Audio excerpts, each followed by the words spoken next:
Human error and mechanical failure are to blame for the crash of a Black Hawk helicopter that killed 3 Guard members near St. Cloud last December. The Minnesota National Guard released a summary yesterday that says the crew was conducting a maximum power check on the #1 engine in December. That engine failed during the check, and the #2 engine was in the idle setting, causing a dual engine out condition. The summary also says the maintenance test pilot failed to respond to a critical situation during the routine maintenance test flight. Perham native Charles Nord was one of the 3 soldiers killed that day. Fargo and West Fargo Public Schools are adding a new essential item to your back-to-school shopping list: face masks. The Valley Today's Brian Sherrod is live with what kinds of masks are accepted and where you can get them. Good morning, Brian.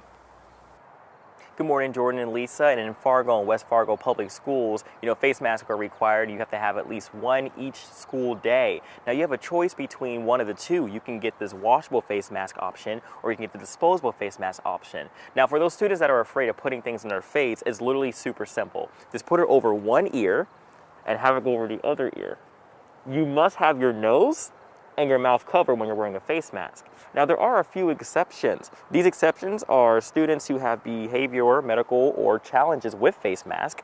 In Fargo Public Schools, schools can also provide one additional face mask for use. These rules will be enforced as students enter the school hallways, common areas, and even leaving the school. As I checked through Walmart and Target, a 20-pack of face masks priced as low as $15.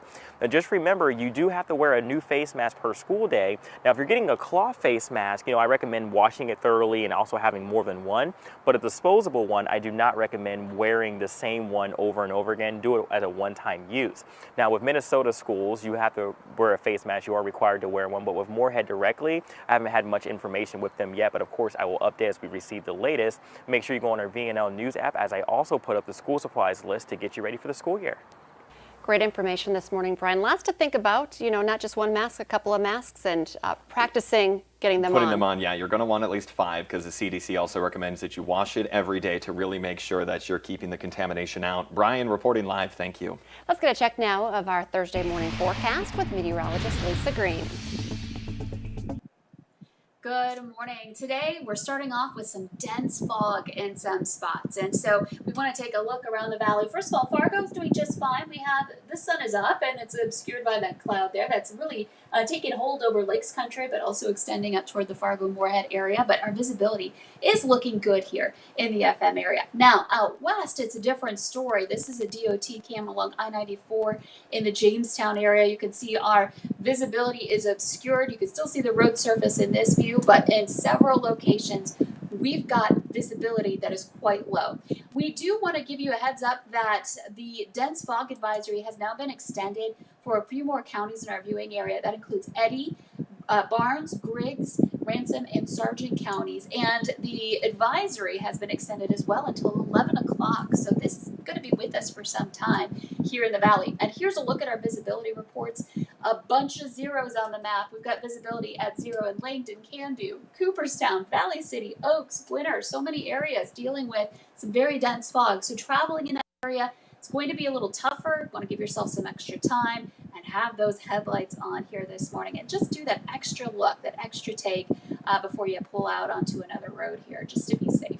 Looking at your temperatures right now, we're in the 50s and 60s. We're at 58 degrees in Fargo, 58 in Grand Forks, some of us in the mid-60s in the southeast. And your winds are on the light side here this morning. Radar and satellite, not much to show. There are some of those clouds in the southeast. And then, of course, we've got the fog as well.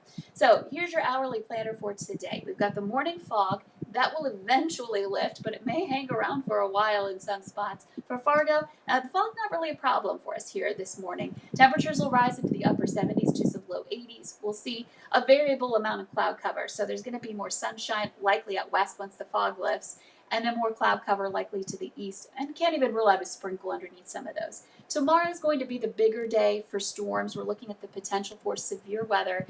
We could have some storms in the morning first, and then afternoon and evening more form, and all types of severe weather possible with that slight risk. And that severe weather potential carries over into the weekend. We have first alert weather days Friday, Saturday, and Sunday. So make sure you stay weather aware. Let's check in now with Devin Fry for the Valley Today's Traffic on the Move.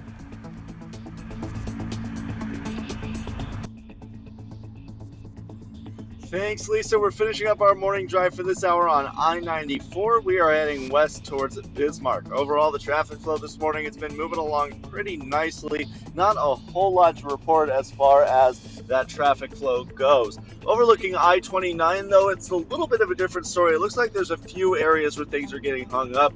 Right around the 32nd Avenue area and the tri-level interchange looked like it was getting a little bit more crowded out there. So just be prepared for that for our travelers on I-29. Here on I-94, it is of course crowded, but we don't have the road work up here on I-94 holding things up, so things are moving along much more freely up here. Now, the only out of the ordinary obstruction to our morning drive this morning is an unexpected lane closure on 25th Street. That's for the drivers in the southbound lanes of 25th Street, right around the 32nd Avenue intersection. That right lane is closed there, so be prepared for that. We're going to keep checking out the roadways in the next hour of the Fargo CW, but for now, for your traffic on the move, I'm Devin Fry.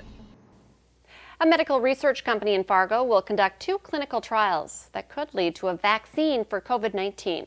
Little Stall Research is among several facilities across the country taking part in Operation Warp Speed, the federal government's program to provide 300 million doses of coronavirus vaccine by January 2021. Lillistal says they'll be recruiting patients for the trial soon. Those chosen for the study will be tracked regularly to see if they get the virus.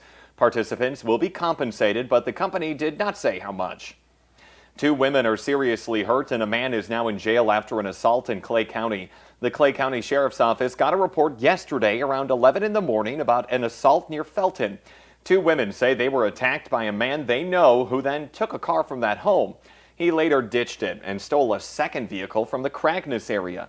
Thaddeus Severson of Hitterdal was arrested in Fargo and is being held in the Cass County Jail.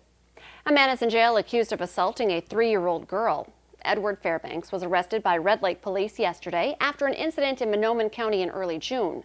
Authorities say the girl had injuries to her head and marks on her body that looked like a taser burn pattern. She was flown to a Fargo hospital for medical treatment. A West Fargo family is pleading for answers after they say their 8-month-old kitten was brutally beaten while it was playing outside.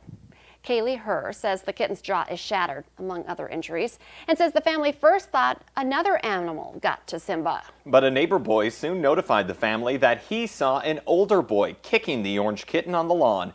Now Herr hopes her neighbors will check their doorbell cameras for more clues.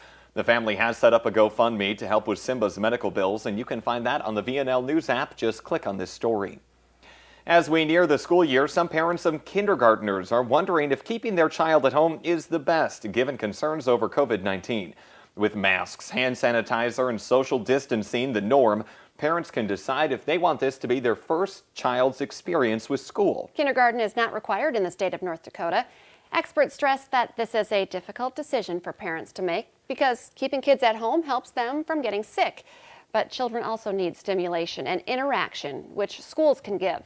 The CDC says each family should consider things like their risk level to COVID-19-based health issues, the mental and emotional impact of social interaction, and the family's situational needs. It's a bittersweet task for parents of college kids as they drop off their young adults at school. And it's going on this week at NDSU. COVID-19 concerns are just one of the things that might make people a little anxious. One mom that we talked with yesterday says her family spent most of the day moving in their son in hopes of keeping his mind at ease as he heads into the fall semester. 3,200 students will be checking into NDSU's residence halls this fall. A West Fargo man called our whistleblower hotline upset with the amount of money taken out of his security deposit. He says it was excessive and asked us to look into it. Deposits can cost as much as 1 month's rent. Landlords can deduct for damages or unpaid rent, but not for normal wear and tear. What has Eric Zwingle so upset is that they indicated the money from his deposit went to repairs that he didn't feel were needed. That included nail holes and painting that added up to more than $500.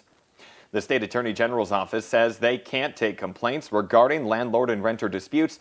You'd have to try your luck in small claims court. Let's get our answer now to our question of the morning on Facebook. Here's today's question.